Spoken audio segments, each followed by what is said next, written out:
All right, good morning. So we're going to get started. It's 9:30. Thank you for meeting me a half an hour late. The annoying thing is that my doctor's appointment got canceled this morning anyway. So who knew? I know EDSB isn't working and the healthcare system is overloaded and my doctor's appointment got canceled. Who saw that happening? Anyway, it's like we have a pandemic or something going on. How unexpected. Anyway, with that being said, EDSB is not working. I'm well aware. I couldn't get in. I got an error 504 screen. I don't even know what that means. So if you turn in your EDSB, I saw tons of you. I had 157 EDSB messages at 2 o'clock this morning. If you turn in your essays, great. Hopefully on time. There will be a little bit of grace because I know I had a 9 o'clock deadline this morning and EDSB just hasn't been working. So there'll be a little bit of grace. However, if you planned accordingly, that would have been smarter. Can we agree with that? Yes. We should have gotten them done. Now, if you checked your,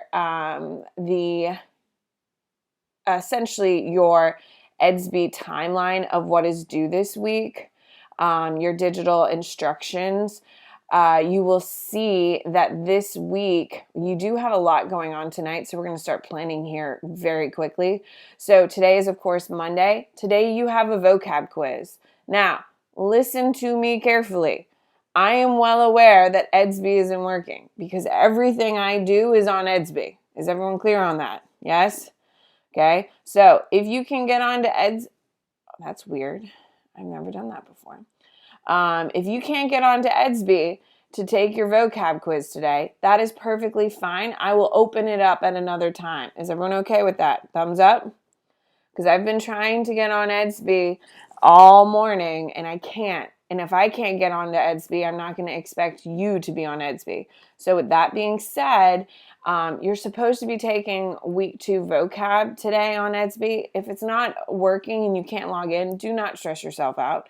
It'll be open tomorrow. It'll be open later in the week. Maybe I'll just have it just open. So when you can log in, we'll make it work. Is everyone hearing me on this? Thumbs up. Everyone hears that? So don't stress yourself out about the vocab quiz. When you can get onto EDSB and do it, that's when we'll do it. Is everyone clear? Okay. So with that being said, today is Monday. You do have a vocab quiz. Take it when you can. I'm going to open it as soon as I can get onto EDSB. And I'll just make it open for like the remainder of the week or something. So you can take it at any point this week just because EDSB is just crazy busy. Today you should have turned in your SAQ and LEQ. If you haven't done that, it needs to be turned in ASAP. As soon as I can get onto EDSB, I'll start grading them and posting them, of course. But today we are working on SAQs and LEQs. So today you have a bunch, you have SAQs and LEQs, so you're finishing them tonight for homework. Now, ladies and gentlemen, this is the last big night. This is it. So all you have to do is make it through today, and then tomorrow all you have is one LEQ, which sounds delightful at this point. Can we agree? So if we use our class time efficiently, then in fact, this will be easier for you. Can we agree? So let's work together and get things done and planned out. So hopefully you have a couple sheets of paper in front of you to help plan out your essays, just because I couldn't get on EDSB and post anything. I mean, I was on EDSB at 2 o'clock this morning, and no one was on EDSB at 2 o'clock this morning. It was pretty exciting. I was flying through some stuff, and then I tried to log in at 7, and nay. So tonight you do have 4 SAQs and 1 LEQ. Then tomorrow you only have 1 essay, and then you are done for writing week. I know. So we're going to start planning here right away. We are going to work together as a team, all 55 of us, to answer these questions as efficiently as possible. Is that okay with you today? All right, so let's look at the LEQ prompt. We'll start with that first. So your LEQ prompt, I would take out your phones and take a picture of it just so you can see what the prompt is and come back later, because as soon as I can post on EDSB, I will. But as we know, we're having EDSB problems. So this morning, you are writing a compare and contrast Russia and Japan from 1750 to 1914. That's your LEQ prompt for tonight. So I would take a photo of it because I'm going to switch here real quick. and then we'll go. So take a photo of the screen to make sure everyone knows exactly what their prompt is. You've got 5, 4, 3, 2, 1. Okay, so then let's talk about our SAQ prompts. So same type of thing, have your phone out so you can take a picture of it. As soon as I can post it, I will post it. But we all know Edsby is not working so well. So your first SAQ prompt of the day is this one. You've got 10, 9, 8, 7, 6, 5, 4, 3, 2, 1. Your second one is right here. 10, 9, 8, 7, 6, 5, 4, 3, 2, 1. Well, that doesn't work. Well, guess who gets out of question number 3, ladies and gentlemen? And my photo didn't load when I had to download it this morning. So you only have 3 SAQs. Wow, you people are shaving things off real quick, huh? All right.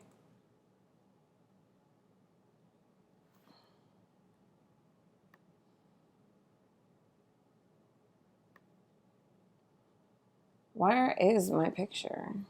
Hold on. I think my Word has frozen. And it has. So, ladies and gentlemen, you lucky ducks, you are only doing 2 SAQs this morning. You lucky ducks. I see you. I see how happy you all are. Damn you people. You lucky ducks. So you have 3 essays tonight. Is everyone clear? You have 2 SAQs and 1 LEQ. Is everyone clear? Thumbs up. Everyone knows? Okay, so let's make sure. So your 2... Oh, I clicked into the wrong thing. So let's make sure everyone knows. So you have only 2 LEQs. You're writing this one, the Russian, this one, and then of course you have your other LEQ. Thumbs up. Everyone's clear on exactly what's going on. All right. So keep in mind, ladies and gentlemen, we are working together this morning. Do you want to start with the LEQ or SAQ? LEQ it is. All right. Perfect. So I have it pulled up on my screen, the prompt. I'm going to show you what my Elmo is doing because that's where I'll be doing most of my planning. So please make sure you have yours essentially ready to go so you can read your prompt, please. Let me get that all figured out. All right. So the LEQ prompt is asking us to compare and contrast Russia and Japan in 1750 to 1914. So let me make sure I can pull this up. I have a little too much going on my computer at the moment.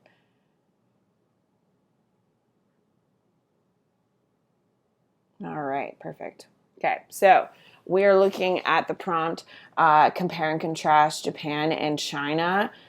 Japan and Russia, just kidding, from 1750 to 1914. I swear I am looking at it. Okay, so Japan.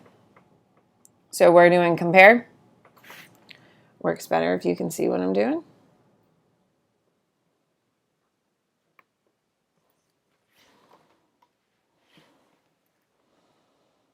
Compare, contrast, Japan, Russia, 1750 to 1914. Okay, so we have to do similarities and differences. So let's make our little T-chart and come up with that. So similarities.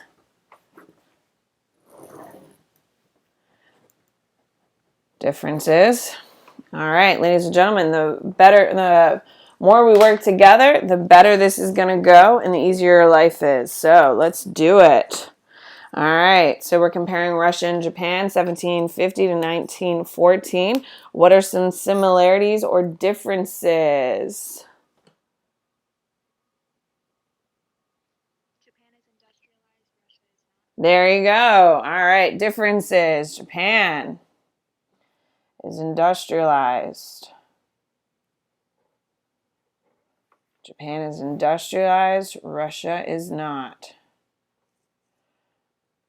All right. So we need some evidence to support this. Okay, perfect. So when does Japan industrialize? Or what is some evidence that we can say? Maybe you don't know the specific date, and I'm fine with that. You don't need to know the date. However, you should be able to argue some component of it. What do we got?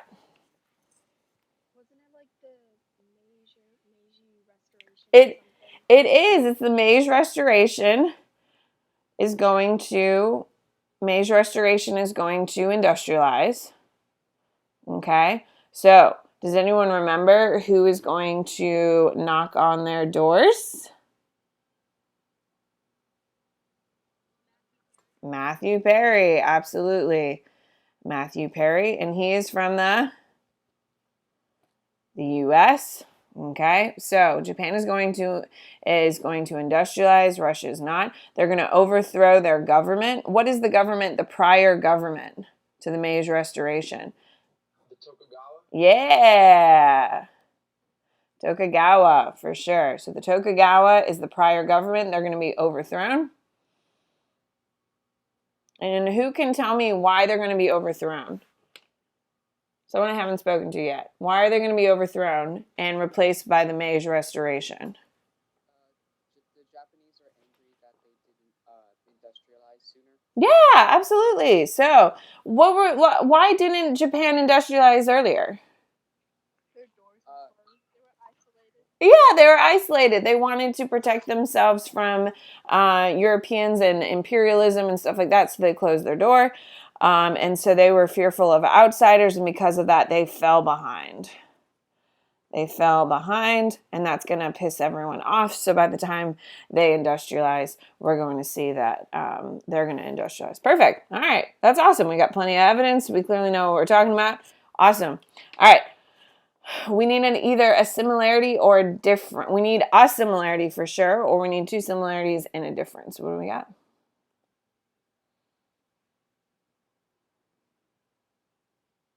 Wait, do we not need like evidence for why Russia's not industrialized? Well, we should. You're right. We should talk about on the other side. So Russia is not.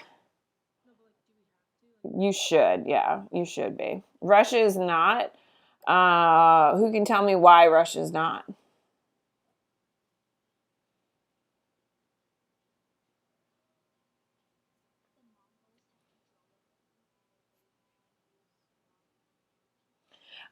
Sort of. I mean, we do have.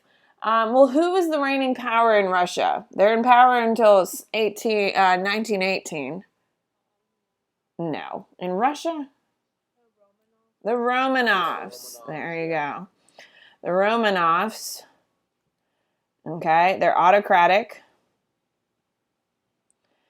Okay. And what type of government system are they pushing? Feudalism. Feudalism gives them more power.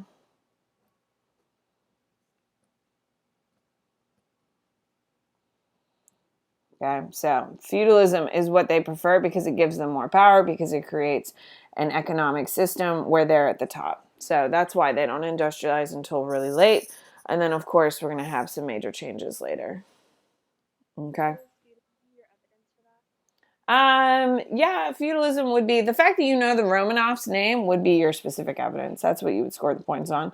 The fact that you're saying that they're trying to continue to support their feudalistic government would make sure you solidified those points. Does that make sense? Cadence? I think that was you. Okay. All right. So give me another difference or another similarity. Thank you, Arlie, for pointing out that we didn't do the Russian side. Thank you.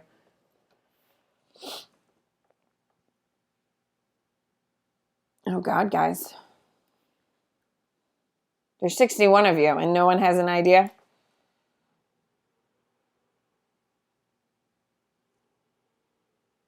Uh-oh. Maybe that Japan abolished feudalism? When are you going to say they did that? With the Meiji Restoration? Yeah. Yeah. because it sounds like we're using the same piece of evidence over and over again, which won't score. That's the problem.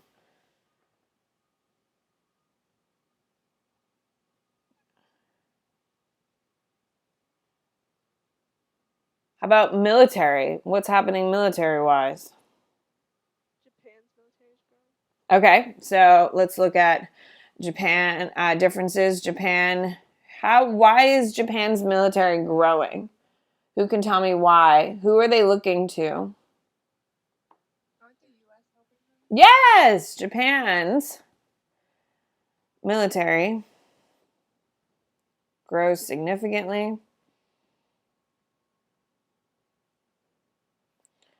with U.S. help.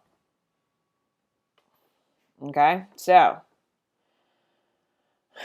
now we have to explain that. So, what do we mean when we say the Japanese military is growing significantly with the U.S. help? What does that mean?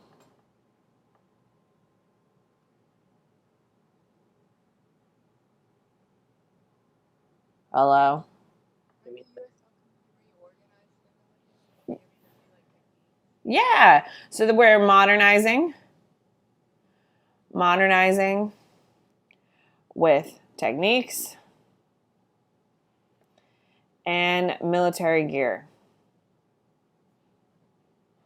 Okay, so when we talk about military gear, we can say they're purchasing from who? They're purchasing from a couple of countries. We can't say the U.S. The U.S. does sell, we do sell some. What other country are they buying things from? Britain. Yes, they're purchasing. What are they purchasing from Britain? What is Britain the most famous for? Ships. They're purchasing ships from Britain. Absolutely. They're purchasing ships from Britain. Okay. That is a huge deal. Okay. So they're modernizing with techniques and military gear, mostly from the U.S. So we're purchasing ships from Britain. And leadership is coming from where? There's a famous movie about it. The Last Samurai with Tom Cruise. It's actually not a bad movie, even though it has Tom Cruise in it. And I hate Tom Cruise. So, guys, where do you think their leadership is coming from? If Britain is the one selling the ships, who do you think their leadership is coming from? No. The U.S. Okay. We send Civil War generals to advance. Okay. So after the American Civil War, we send Civil War generals over there to help train the Japanese soldiers in the modern aspects of war. We've talked about this. Don't we remember this? Hello? Hello? No? I see you, Katerina. I appreciate your response. All right. What is Russia doing?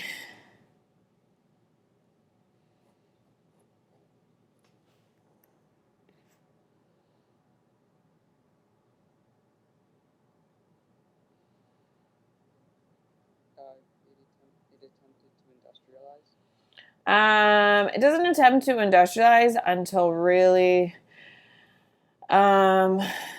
What are you gonna? What do you think, Jose, is the first attempt at industrialization? I know the answer. The Trans-Siberian Railroad. Trans-Siberian Railroad is not industrialization. The WIT system is industrialization. Do you understand the difference between the two, Jose? The WIT system is correct. Trans-Siberian Railroad is not correct as an industrialization. Now, can you use it as an example of an accomplishment of the WIT system? Yes. But you can't say Trans-Siberian.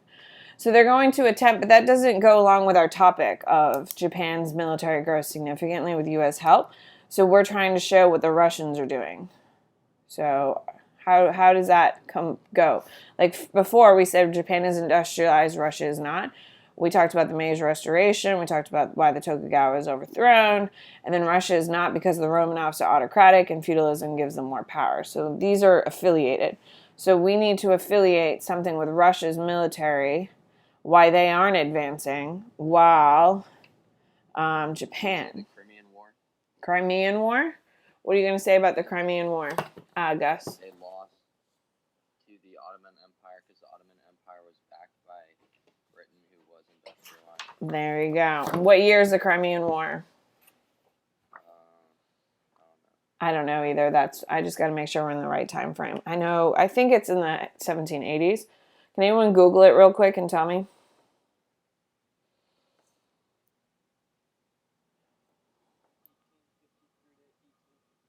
Perfect. All right, Crimean War. Crimean War works. Okay.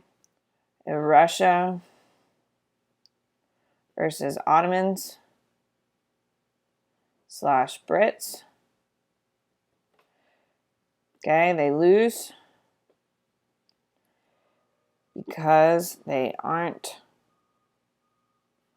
industrialized. Okay, now, what would be a wonderful piece of evidence to put here, Jose? The Trans-Siberian. No, Jose. Yes. Wit system is their attempt to recover post-Crimean War. Okay, so Japan militaries grow significantly with U.S. help. They're modernizing techniques. Russia is going to fight in the Crimean War, which is Russia versus the Ottomans versus Brits. They lose because they aren't industrialized. So when they come home, they try to industrialize as quickly as possible with the WIT system as an attempt to recover. This is like pretty much everything. You get that, right? Like you have barely any thinking you need to do tonight. Yes? Isn't that nice? Except, what is the one thing I haven't discussed on either one of these? There you go. So you're going to have to come up with a little bit of synthesis. Maybe if we have time in a little bit, we'll come up with one. All right. What is a similarity, though? What is the similarity between 1750 and 1914 that we can come up with?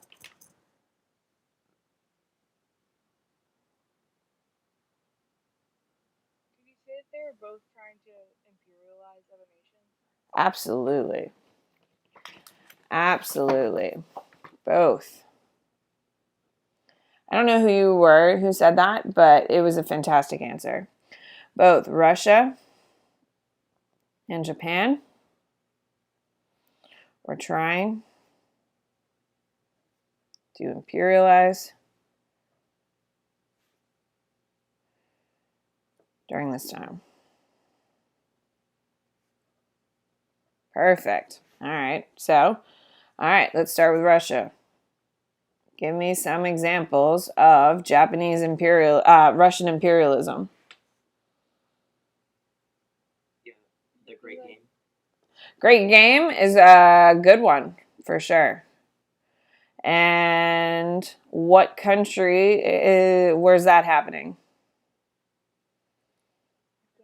Afghanistan.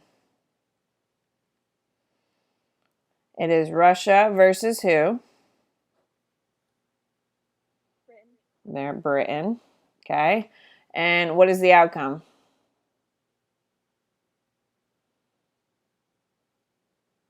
Does Britain win? No one wins. It's a stalemate. It's a stalemate, but almost causes huge war. Okay.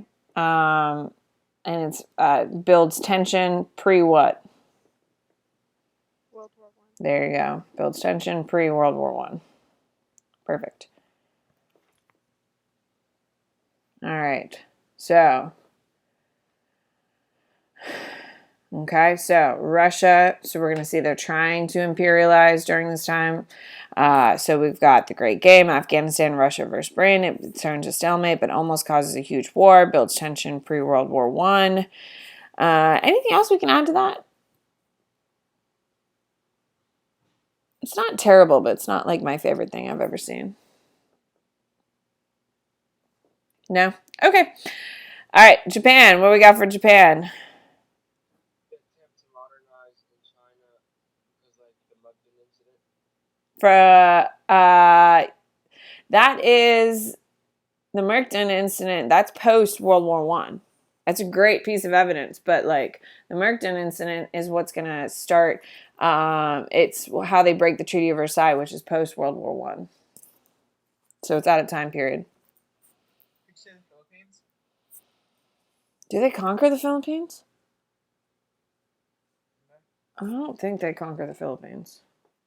However, there is another peninsula they do take over. They did conquer the Philippines. They did? Okay, we can do the Philippines. But they, oh wait, but I don't think it was, no, it wasn't by 1914, it was after 1914. Yeah, no, they're gonna do it during World War II for sure. Oh, absolutely during World War II, but we're stuck pre. We use Korea. Korea is the best example for sure.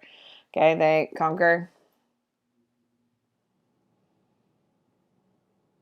They conquer Korea for sure. Okay, so what do we got for evidence for that?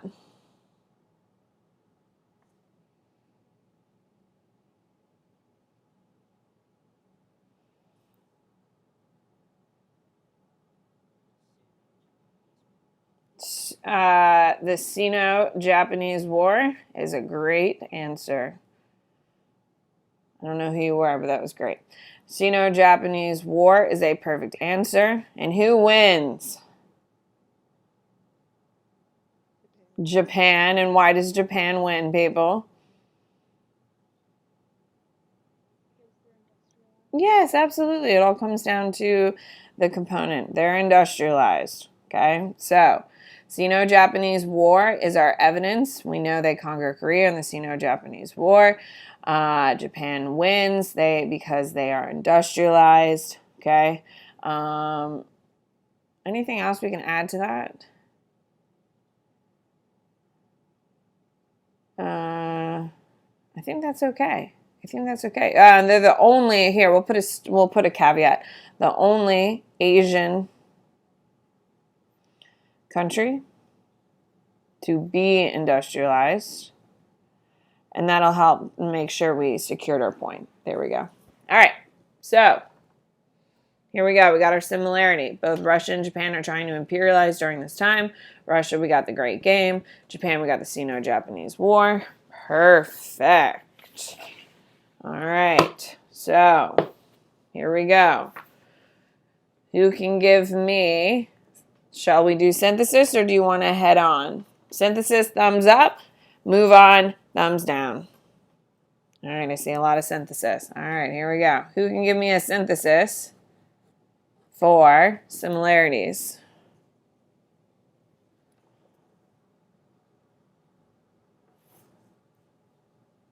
Guys, just imperialism in Africa from Britain and other European countries. how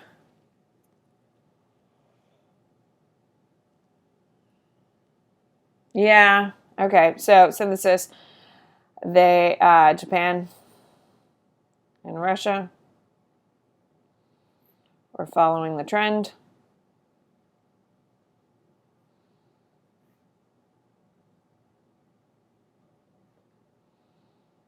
of imperialism.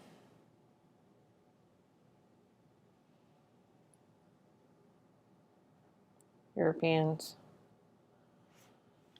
in Africa. Okay, what's our evidence? Someone I haven't spoken to. Everyone should be able to answer this question. Give me some evidence here. I think we can do a little bit better. I mean, you're not wrong, but like, let's do a little bit more specific evidence because that's just like kind of what it's called.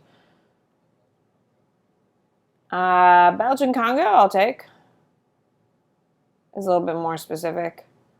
You could even throw in a little Berlin conference of how they're cutting up the nations. Do you see how that would be a better answer? Hello? Because we're talking about how imperialism, all these countries are taking over. Berlin conference would be the best answer because it talks about how they're carving up Africa. Does that make sense? Hello? Do we see why that would be a better piece of evidence? You're not wrong on Scramble for Africa or Belgian Congo, and it would score. But the best answer would be like the Berlin Conference, just talking about the division of the land. All right. Let's do synthesis. For Japan is industrialized, Russia is not. So what can we do for a synthesis for saying that one country is industrialized while the other is not by 1914?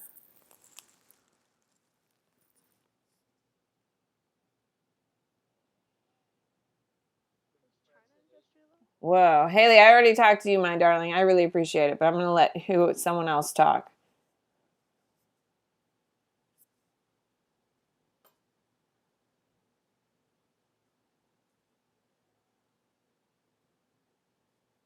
Oh God.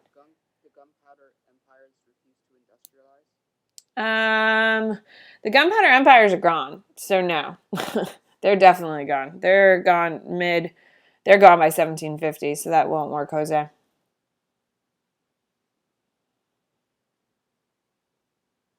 Oh God, guys. We've already talked about them today. Who else isn't industrialized? Did you say that Italy conquers Ethiopia? No, because Italy doesn't conquer Ethiopia until Mussolini's in power. Mussolini doesn't come into power until after World War I, and this starts before the timeline ends before World War I. Other Asian countries not being industrialized score? Not really. It's not a great answer because do you have any other evidence to support that? No. Yeah, exactly. So it won't work. Guys, what country famously rejects imperialism? Not imperialism, industrialization. They think it's a fad and it doesn't need to stay. Yes, the Ottomans, ladies and gentlemen. The Ottomans. Do we see why that is a great answer? Ottoman Empire rejects industrialization.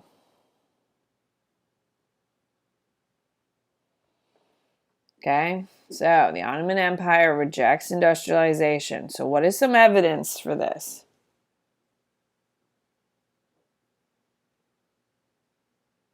What do we call the Ottoman Empire?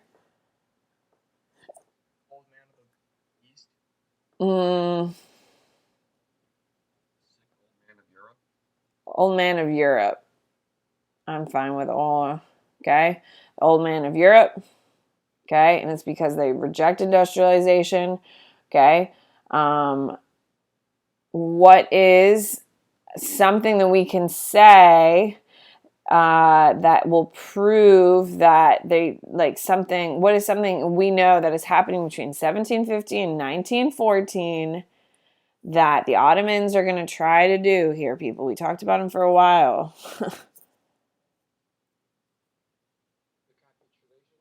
The what? The capitulations? They gave Britain Oh, yeah. Okay, so instead of industrializing, I'll take that.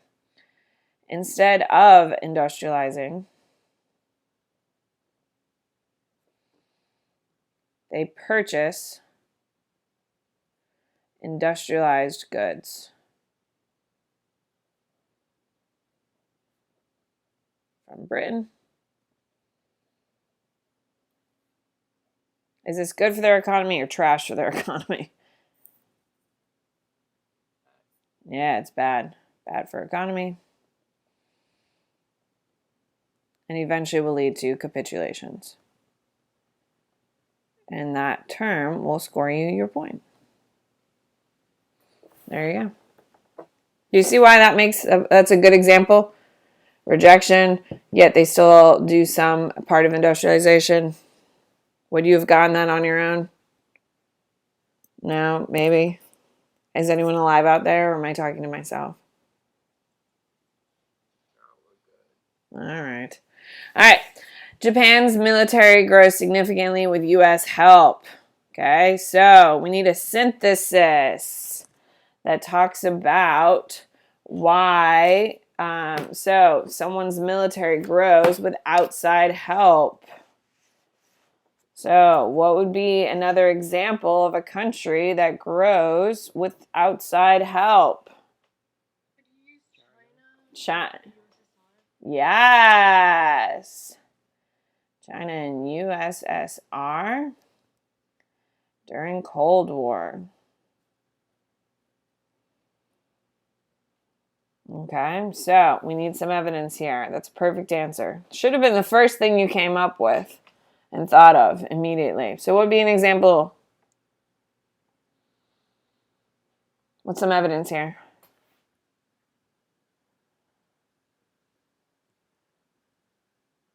Mao's like 5-year plans that were like influenced by Stalin. So that's not a terrible answer, Joey. It really isn't. The problem is that we're talking about military and you're talking about industrialization.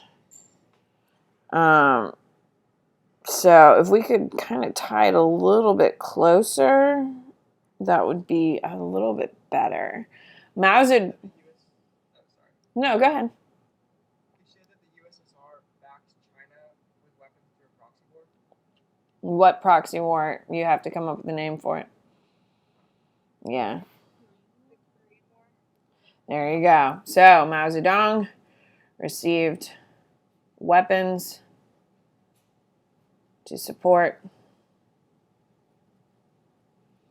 Korea from USSR in proxy war with US. Do we see how that's a better answer than saying Mao Zedong was like inspired by the 5-year plan? Do we see how that's a better connection to the topic here? Hello? Yes? Okay, because that's what we're trying to do is we're just trying to tie our synthesis directly to the prompt. So if we're talking about military grows significantly with U.S. help, China's military is going to grow significantly because of the USSR. A perfect example, Mao Zedong received weapons to support Korea from USSR in proxy war with U.S. That's perfect. We got plenty of evidence. We're talking about we used official names. We know it's in Korea. We know it's a proxy war. We got tons and tons of evidence. We're going to score the point. My God, we're geniuses. How exciting. I know. All right, perfect. So your entire LEQ is planned. How did that happen? All right, let's go to short answer questions. Yes, you only have 2 tonight, you lucky ducks. You lucky ducks.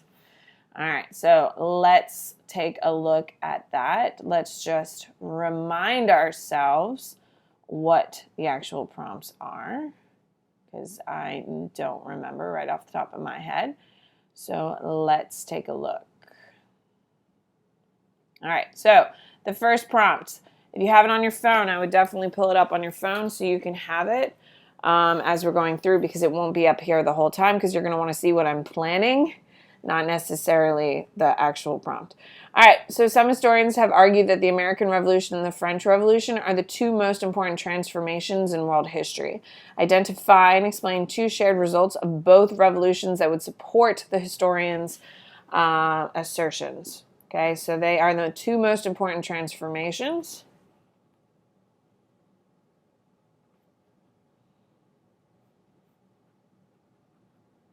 I'm just making a quick note on my sheet of paper here. You'll see here in a second. That's A.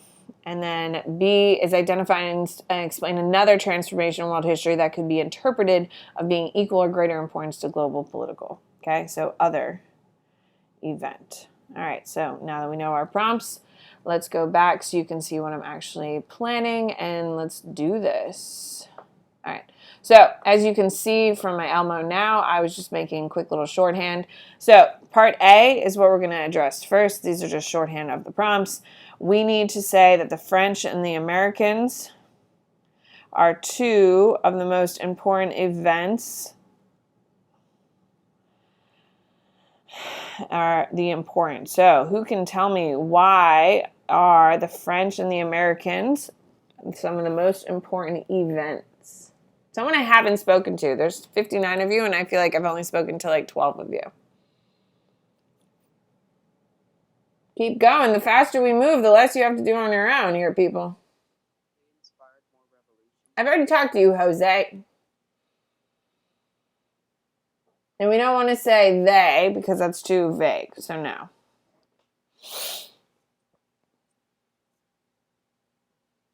You only have me for 20 more minutes, and then I'm leaving, and then you're going to have to do this on your own. There's 60 of you. Let's work together. What do we got?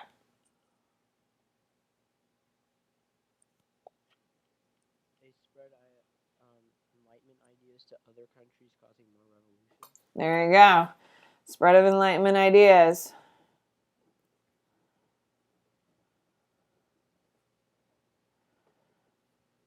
Enlightenment ideas. All right. So, all right. What is our evidence for this spread of Enlightenment ideas? Did you say that Simon Bolivar wrote letters to George Washington? Sure. Simon Bolivar, inspired by U.S. / George Washington. Okay, now we need to connect him, so we need to be able to say what he did. So who can tell me what are some places that Simon Bolivar liberated? Someone I haven't spoken to yet. Venezuela. He also did a couple others, so let's give the man some props. What are some other countries he did? Ecuador. Peru, perfect. All right, that's way more evidence than we need, but we got to shout out a man who accomplished a lot. So, spread of Enlightenment ideas, Simon Bolivar, inspired by U.S., specifically George Washington, and he is going to free Ecuador from who? Spain. All right, perfect. So we got one. All right, so we have the spread of Enlightenment ideas. Okay, so we need a second because we need two of them. I have a question. Sure, what's up? What up, JP? Could you say that the fact that he took like the idea of making the United States like sort of like a united Federation? Yes, hell yeah. the Grand Colombia, right? Grand Columbia is a bomb answer and way better than the answer we have here, to be quite honest. The Grand Columbia or a federation of free states is a bomb answer. It's way better than just saying he inspired them. That's a bomb answer, JP. Hell yeah, man. However, does it happen, JP? No, it fails. But that's a piece of evidence that would score as well. So that's a much better answer, JP. Hell yeah, man. I see you, JP. All right, what else we got? So that all kind of falls under one thing, though. So the Grand Columbia, it's a confederation of free states. That kind of all falls under Enlightenment ideas, though. So it's not like you came up with two, but that's a much better answer than this one. All right, what else we got? The French and the American Revolution are the most important events. Why?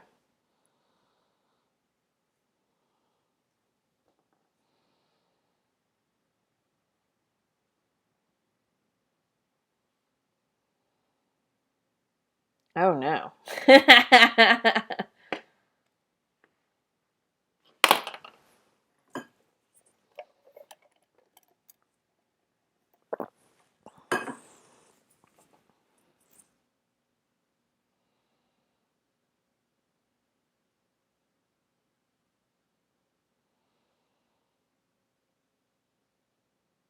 Oh, no. Guys, look at the French Revolution. What is the major accomplishment of the French Revolution?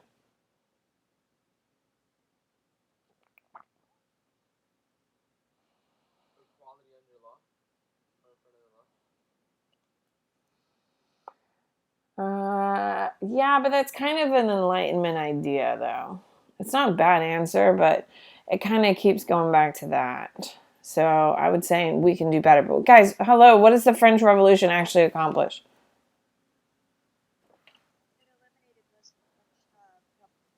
Yes! Okay? It's important because, okay, the removal of a king from power. Okay, so why is it important? It's removal from a king from power. So what do we got? Who's the king?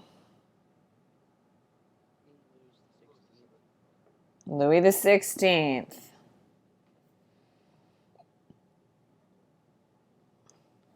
Louis the 16th. Okay, so what happens to our man? He's executed by guillotine. There you go. Executed by who? I know he's by guillotining. You fine, but executed by who? There you go. And what is the name of his groups? The Jacobins. The Jacobians. Yeah, Maximilian. Sorry. You're fine. You're fine. Robespierre, and it's the Jacobians. There we go. Okay, so the removal of a king from power, Louis XVI is executed by Maximilian Robespierre and the Jacobians. Okay, it is a transition from monarchy. And what type of government do they implement after this? There you go. Directory system with a legislative body. There we go.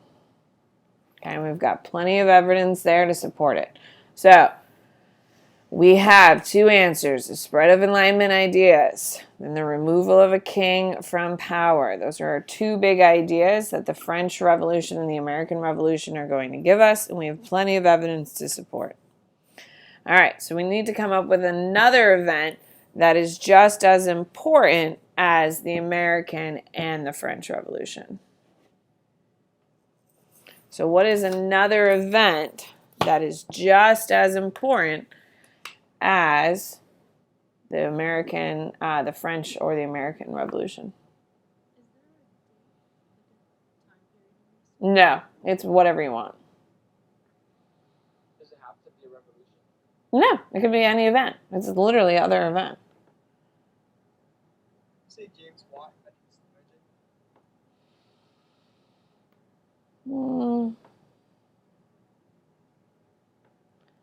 On global political structures. If you look at the prompt, it says global political structures.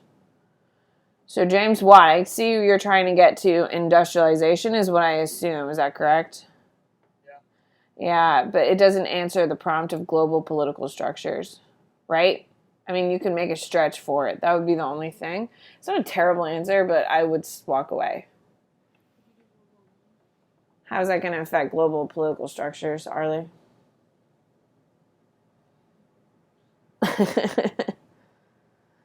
like the Bolshevik Revolution and like the spread of communism. Yeah, hell yeah. Bolshevik Revolution. And that is happening in what year, Cadence? Oh no, who can help a girl out? It's in the middle of the World War I, people. 1917. It is the first. Why is the Bolshevik Revolution a big deal, ladies and gentlemen? It's the first what?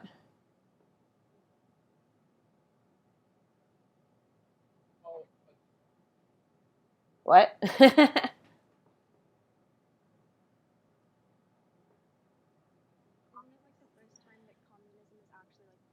Yeah, it's the first attempt / implementation of communism. Okay, so give me some evidence. Lenin leads it. Okay, so we already got 1917 and we mentioned Lenin, so we've got plenty of evidence, but we need to kind of connect it. So how does this affect global political structures? So someone just tie a nice little bow on it here, people. Later, China.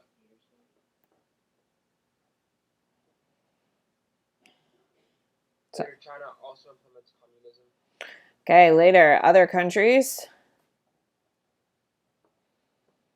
with USSR support will adopt Communism. So we can't make a claim like that unless we can back it up. So who can tell me some other countries with USSR support will adopt communism? Some of the satellite countries. Well, yeah, but give me some names here, man. Poland. So we said adopt. Poland is forced. So I would say no to Poland. Cuba is a bomb answer for sure.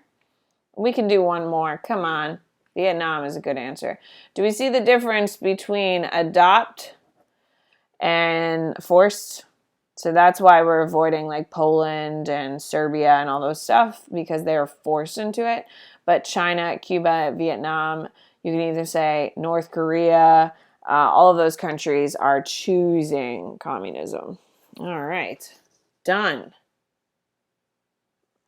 Done. All right, so let's look at our second prompt of the day. Second short answer prompt to make sure we know exactly what we need. So I answer all of the following parts. You should have it on your phone, so you should be looking at it with me. Identify and explain one factor that influenced Russia to develop its military capacity. Okay, so one is Russia.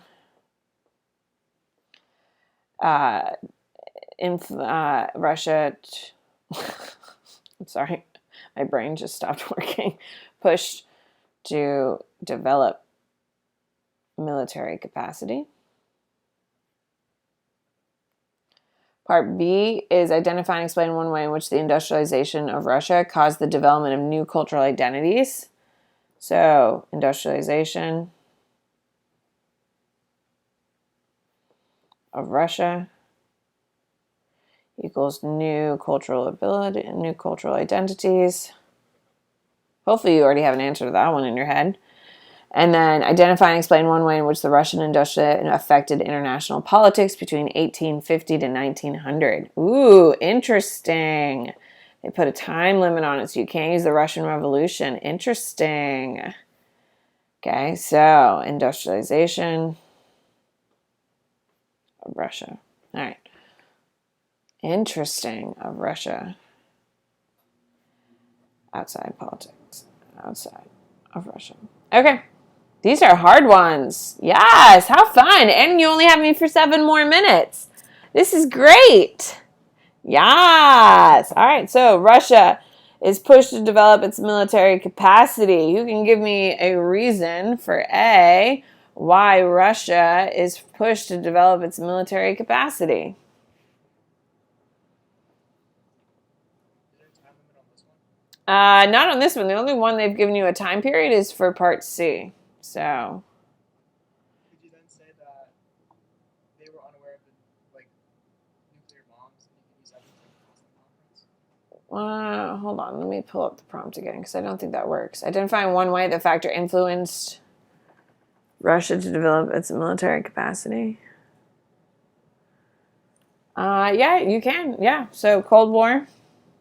So say it again. What your answer was? That Russia was unaware of nuclear technology until Boston Conference, and they were mad about it. Okay, but how is that going to push them to develop their own military capacity? The nuclear weapons race. Okay, so the arms race. Okay, but what is that officially called?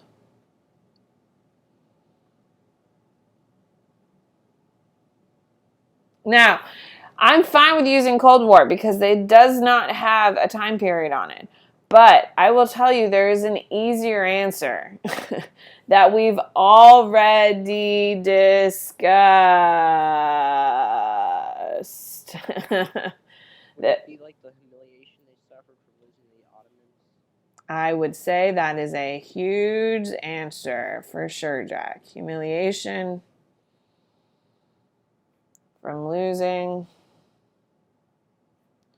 to Ottomans. And what is that war called? Crimean War. Okay, so Ottomans and Brits in the Crimean War. And what is the direct outcome of the Crimean War that is going to push to develop military capacity? What are they going to do? The WIT system. It's an attempt, the first attempt to industrialize. Okay, now after the WIT system, they think they've industrialized enough, so they decide to do what? What's our big evidence here? They abolish feudalism and That's not a bad answer, Jack, but it doesn't talk about military capacity. Does that make sense? So we have the WIT system going and they get confident, and then they go do something stupid and humiliating. What's the stupid and humiliating thing they do? Japan. They do. They attack Japan, and what is that called? Yeah. And how does that go for them? Yeah. They get completely obliterated. They attack Japan and lose again. There you go. So we've got plenty of evidence. It's a bomb answer. Nice. All right.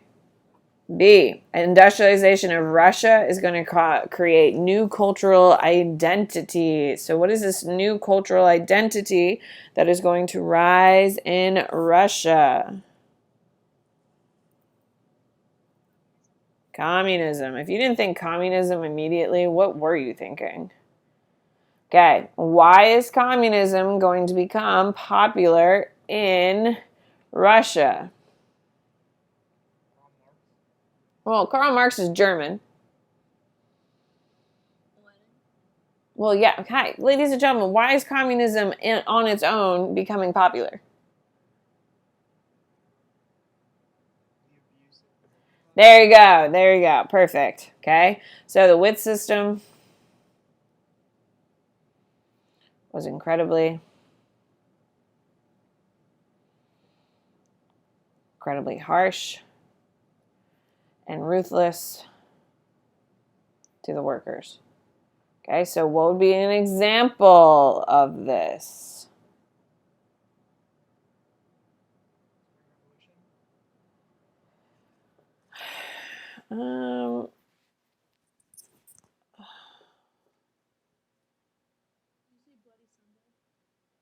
Bloody Sunday would be a better answer because the Spring Revolution is going to be a little bit later. So Bloody Sunday would be a better answer.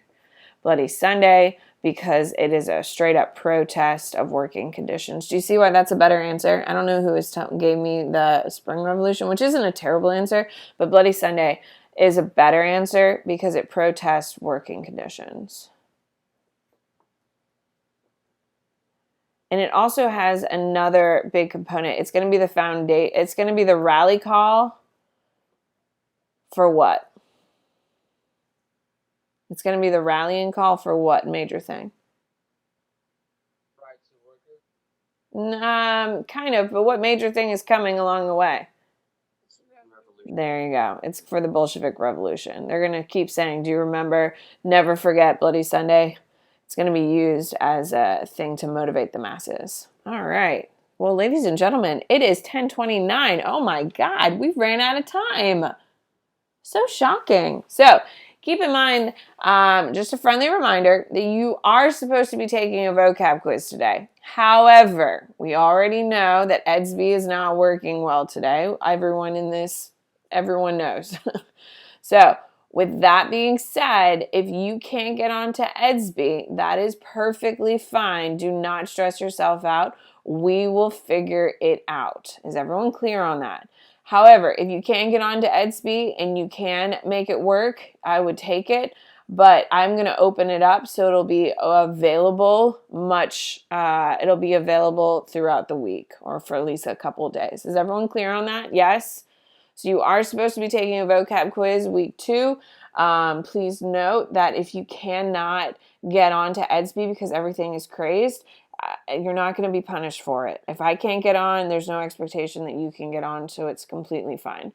Your SAQ and LEQs that we've practically done for you are all due by 9 a.m. tomorrow. Is everyone clear on what is happening and what is due tomorrow by 9 a.m.? Thumbs up. Everyone understands that their LEQ that we've pretty much done together, by the way, is due tomorrow by 9 a.m.